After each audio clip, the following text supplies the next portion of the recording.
Donde no hay consecuencias todavía beneficiosas es en el caso Odebrecht, que ha generado una onda expansiva muy grande. Conversábamos nosotros con la vicepresidenta del Congreso, Rosa Bartra, que nos visita esta mañana en nuestros estudios, porque, vicepresidenta Bartra, congresista Bartra, gracias por estar con nosotros. Porque, claro, de un lado está este estupor, esta decepción de la población, y de otro lado, en una ciudad llena de rumores, ¿no? Como Lima se dice, bueno, ¿qué está pasando en Fuerza Popular? Que hasta ahora, al menos en términos públicos, guarda cierta cautela, vamos a decirlo así. No hemos visto pues a alguien siempre expansivo, ¿no? Como Héctor Becerril pronunciarse al respecto. Hemos llegado a escuchar a Verónica Mendoza incluso convocando pues a la marcha y metiendo en la colada las responsabilidades que le tocarían al presidente Kuczynski, y si se tiene que caer el presidente, bueno, que así sea, en fin. Digamos, declaraciones bastante grandilocuentes. ¿Cuál es el ambiente que reina dentro de Fuerza Popular? Porque pareciera, aquí sí que hay una actitud corporativa en el sentido de decir, chitón, no hablemos mucho de este tema. A ver, no es que haya silencio, nos hemos estado pronunciando individualmente, porque de forma colectiva no lo hemos hecho más que en una conferencia de prensa en la que anunciamos la posibilidad de que las dos comisiones investigadoras que están a cargo de esto, tanto la que investiga la línea 1, 2 del metro y al gobierno de Ollanta Humala junto con Lavallato, se pudieran fusionar para que, optimizando recursos y esfuerzos, se pueda llegar a conclusiones mucho más pronto. Y eso se ha hecho de manera colectiva, en una conferencia de prensa en la cual estuvimos todos los congresistas de Fuerza Popular. Eso para decir qué estamos haciendo, o sea, realmente como partido estamos trabajando porque nos interesa muchísimo que este mega escándalo tenga una participación del Congreso de la República, en la cual una comisión investigadora realmente arriba a conclusiones importantes, no lo que ha pasado históricamente. Pero sí quisiera hacer algunas reflexiones con respecto a su comentario, ¿no?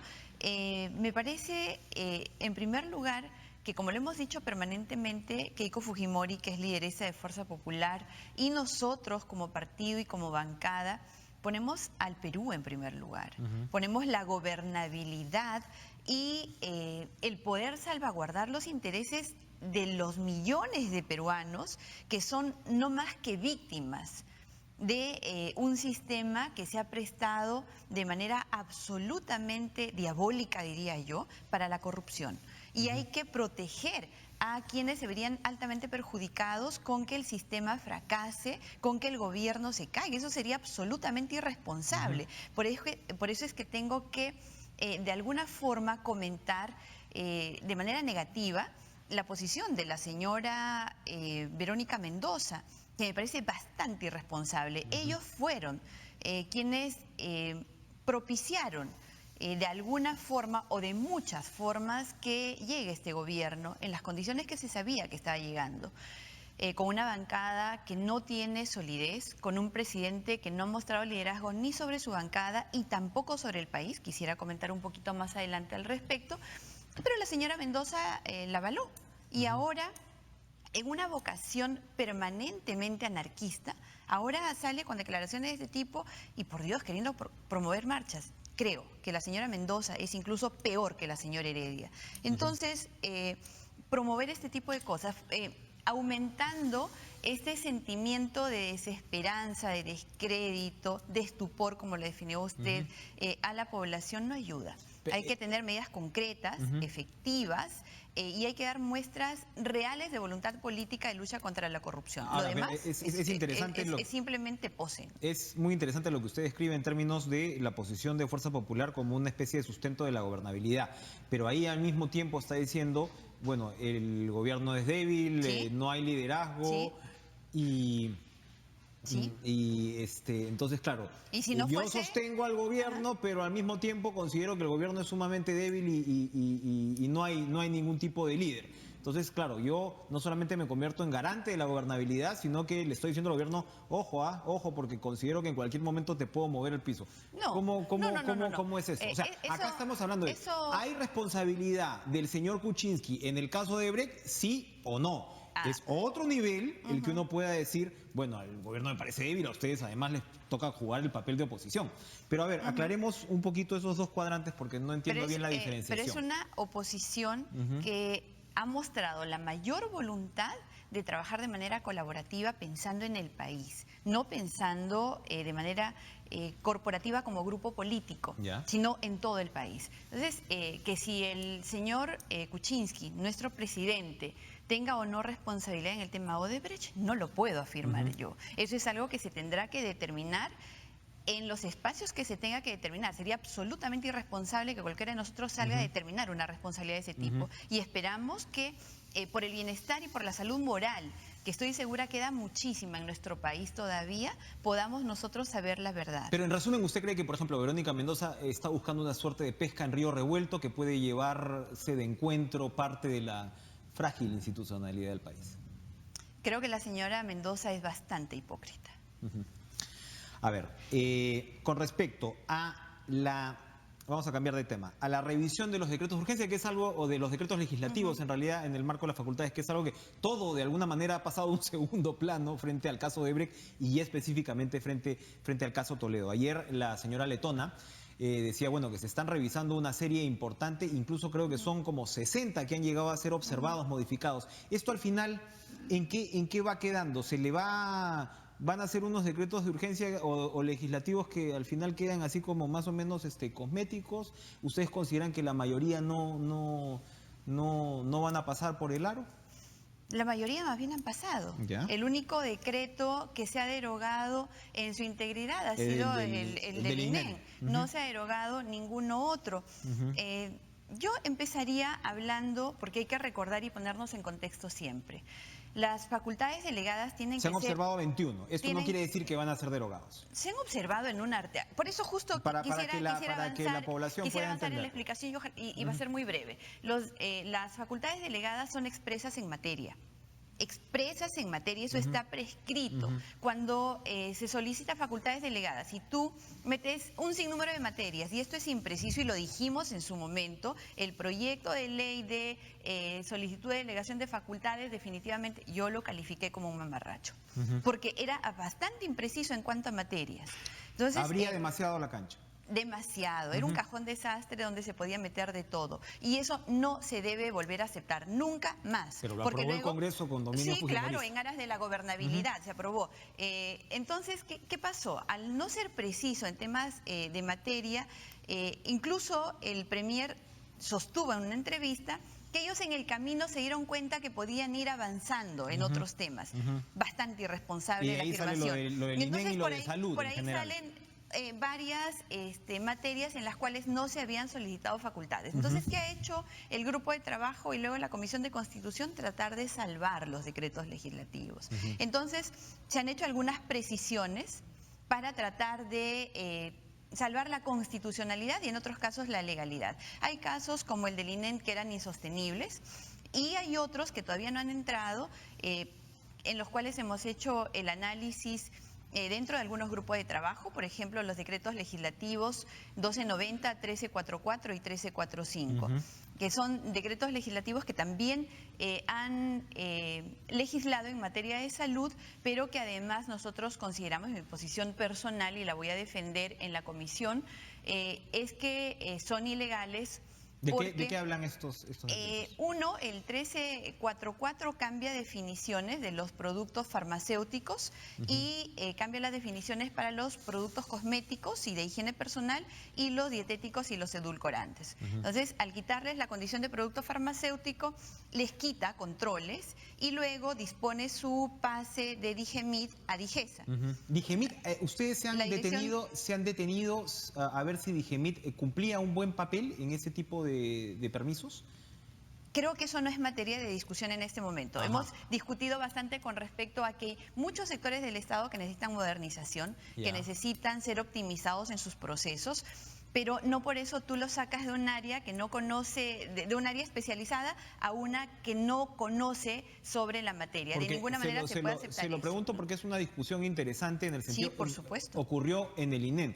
No, y se lo digo porque, por ejemplo, he recibido información que en el caso no de estos productos cosméticos hay siempre problemas con respecto a los permisos que pueden darse, retrasos, en fin, sospechas, mil temas. En el caso del INEN ya hemos conocido ya un poco más la materia. Y claro, la autonomía del INEM no era ninguna maravilla, según lo que hemos podido ver, ¿no? O sea, usted me dice, claro, regresarlo al Ministerio de Salud no era lo correcto por razones constitucionales, ¿no? Pero de repente el fondo del decreto sí era correcto. De repente el fondo, eso no, sí, no debería supuesto, ameritar una discusión adicional. Y definitivamente estamos de acuerdo, pero en el caso específico de Digemid y Digesa no es cierto lo que usted acaba de decir y permítame precisarle. No ha existido ningún embalse en cuanto a expedientes de cosméticos, ninguno. Ya. El año pasado hubieron 1.500 expedientes, todos se tramitaron en el plazo de ley. Lo que están argumentando es que sacando cosméticos, entonces Digemid puede dedicarse solamente a medicamentos. Me parece un razonamiento muy poco sostenible. Deben quedarse donde los especialistas pueden determinar su calidad. Pero ese no es el mayor problema. El mayor problema es que se dispone que solamente mediante una declaración jurada cualquier persona o empresa puede fabricar o exportar este tipo de productos. Entonces, usted se imagina en un país que todavía tiene fuertes costumbres informales, en el que tenemos el hueco, por ejemplo, en el que podemos encontrar toda clase de productos falsificados, productos falsificados, puede significar que solamente con una declaración jurada tú puedas fabricar. Entonces legalizamos el hueco, pues ¿para qué ya vamos a tener control sobre la informalidad? Cuénteme, para no quedarnos ahí, seguramente la discusión seguirá. ¿Está el decreto que también eliminaba la opinión previa de la Contraloría General en operaciones de endeudamiento que comprometen al gobierno? ¿Este también está siendo observado? Este artículo solamente, y es que en una situación como la que estamos asistiendo, en la cual se han burlado todos los controles del Estado, en el cual las opiniones previas de la Contraloría han servido para nada y en el cual hemos asistido a una perversión y seguimos asistiendo, ojo, porque con Chinchero seguimos viendo el drama de distorsión y de perversión de las asociaciones público-privadas. No podemos pues sacar a la Contraloría de la capacidad de emitir un informe previo. Creo que sería absolutamente lesivo a los intereses del Perú. Por eso es que este artículo se está derogando. ¿Dónde está el problema principal con Chinchero para usted? En la adenda. Una adenda que legitima un contrato lesivo para los intereses de los peruanos. Con la adenda tú legitimas ese contrato y ese contrato está absolutamente claro que es lesivo, que es perjudicial para los intereses de los peruanos, que desvirtúa por completo lo que significa una asociación público-privada en la cual el riesgo financiero debería estar trasladado al privado. Porque de lo contrario, ¿para qué tienes ese tipo de asociación? Pero entonces, ¿valía la pena parar el tema 3, 4 años, como dijo, lo ha reiterado el vicepresidente Vizcarra, para volver a hacer un nuevo contrato? O sea, ¿se podía asumir ese costo frente a la demanda cusqueña en este caso? Creo que esa es una exageración. Podríamos haber perfectamente optimizado los procesos si durante el tiempo que va a tomar el movimiento de tierras, que ya está a cargo completamente del Estado, durante ese tiempo de 8 meses a un año perfectamente se podría haber encontrado una forma de negociación que no afecte el plazo de construcción del aeropuerto, pero que sí cautele los intereses de los peruanos. Cuénteme, el caso de Joaquín Ramírez ha vuelto, ¿no?, a los titulares por este pedido de levantamiento del secreto tributario, del secreto bancario, y por supuesto Ramírez es un personaje que muchos problemas le trajo al fujimorismo, a pesar de estar puesto en una posición fundamental como era la de secretario general, a quienes pues, evidentemente le costó mucho a Keiko Fujimori incluso esto durante la campaña. ¿Cuál es la posición que va a asumir el fujimorismo frente al tema? El señor Becerril ha dicho, bueno, que la justicia actúe. Al final, ¿cuál es la situación? Porque ustedes igual... Joaquín Ramírez no repitió el plato, pero sí está su hermano Osías Ramírez, que es parte de estos mismos negocios y es parte de este levantamiento. Entonces, la interpretación que dan muchos es, bueno, hay hablando de cosméticos, hay una tapada ahí cosmética, pero la familia Ramírez sigue muy presente en el fujimorismo. ¿Qué responden a ella? La posición de Fuerza Popular ha sido clara desde hace mucho tiempo, el tiempo que lleva esta investigación. El señor Joaquín Ramírez renunció a Fuerza Popular, renunció a la Secretaría General, está respondiendo a la justicia y sin ningún tipo de blindaje ni protección por parte del partido, él seguirá respondiendo como corresponde. Pero tienen, por ejemplo, el caso otra vez del hermano de este congresista, tienen, por ejemplo, los congresistas Elías, también un hermano reemplazó al otro. ¿No hay una discusión dentro de Fuerza Popular sobre la conveniencia de ese tipo de monarquías, vamos a decirlo ahí, herencias? Me parece bastante extremista el comentario con respecto a monarquías y herencias. Habría que preguntarnos... Líneas familiares, digamos, líneas familiares. Sí, monarquías es una fea palabra, líneas familiares. Ese tipo de líneas familiares me gustaría tener un análisis en cuanto a los funcionarios que tenemos en el gobierno y los familiares y las líneas familiares que se establecen con quienes se están contratando con el Estado. Eso me parece muchísimo más preocupante, saber si el premier tiene a la hermana como gerente de una empresa que está contratando con el Estado, que saber si hay un candidato que vía voto popular, ¿sí?, vía elección y decisión del pueblo, llega a ejercer un cargo la señora Zavala, popular. sin ánimo de defender ni al premier ni a la señora Zavala, la señora estaba desde el 2011. O sea, eso no ve problemas entonces que haya un Ramírez como congresista ahora, un Osías Ramírez me parece que si vamos a hablar de una discusión de líneas familiares, tendríamos que extenderlas a todos los poderes del Estado y con absoluta transparencia.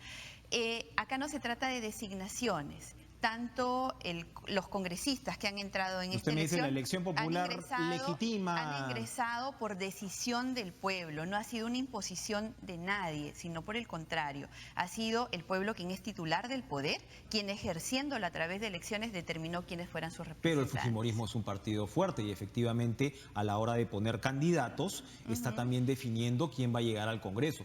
O sea, es decir, tiene un arrastre popular importante y si tú pones a un candidato en una lista privilegiada, pues podemos hablar más allá sencillamente de la voluntad popular. Hay un direccionamiento político de los congresistas que yo quiero tener adentro, ¿no le parece? Creo que el debate es importante, la reforma electoral está en marcha, soy parte del grupo de trabajo que viene dedicándole muchas horas a lo que significa la reforma electoral y si tenemos que incorporar a la agenda la discusión de si los familiares no deberían postular en procesos electorales, podemos incorporarlo. Y finalmente que es un debate amplio, pero no sesgado por uno o dos casos particulares. Usted sabe que yo no le estoy preguntando sobre la posibilidad de incorporar o no familiares dentro de una lista parlamentaria. Estamos hablando de un señor que le costó muchísimo al fujimorismo, que sale del Congreso y ponen al hermano. O sea, a eso voy. Hermano que ahora le alcanza este levantamiento del secreto tributario y bancario. Estoy hablando de la pertinencia política de ese tema. Yo creo que todas las responsabilidades penales, en este caso, si las hubiese, son individuales y en Fuerza Popular no se hace ningún tipo de blindaje. Una última, congresista Bartra, que ayer lo conversamos con Mercedes Arauz. El oficialismo presentó un proyecto de ley de unión civil, recordará usted, y luego la izquierda ha ido varios pasos más allá y ha presentado un proyecto de matrimonio igualitario, que me imagino yo, honestamente, no creo que llegue a ninguna parte en el Congreso, pero había toda una discusión con respecto al tema de unión civil. Uno incluso puede interpretar que se presenta el proyecto de matrimonio igualitario y hace ver como más pasable el proyecto de unión civil, de repente para muchos. Pero a mí lo que me intriga en realidad es, ya que el fujimorismo está tan alineado en sus posiciones y cómo presentan estas opiniones, ¿no? Y lo vemos otra vez en el principio de nuestra discusión en el caso Odebrecht, si hay una posición más o menos zanjada con respecto al tema de la unión civil y del matrimonio igualitario. Usted seguramente me va a decir cada uno va a votar de acuerdo a su conciencia, pero si tenemos que ver a los 70 y pico congresistas de Fuerza Popular, cuénteme más o menos hacia dónde sopla el viento, que finalmente es ahí donde se va a decidir esta situación. Fuerza Popular es realmente, creo yo, un modelo de disciplina generada por un liderazgo fuerte. Pero a los consensos se arriba después de discusiones bastante intensas. No es que todos pensemos lo mismo, sino que es que al final, tomada una decisión, todos nos alineamos en la posición mayoritaria. Eso es democracia, al final. Sin embargo, de estas decisiones colectivas a las cuales se arriba después de un debate democrático, no calzan las decisiones que tienen que ver con temas de conciencia. Este es un tema de conciencia, por lo tanto, cada uno de los congresistas tendrá una posición individual de acuerdo a lo que su credo y su conciencia determine.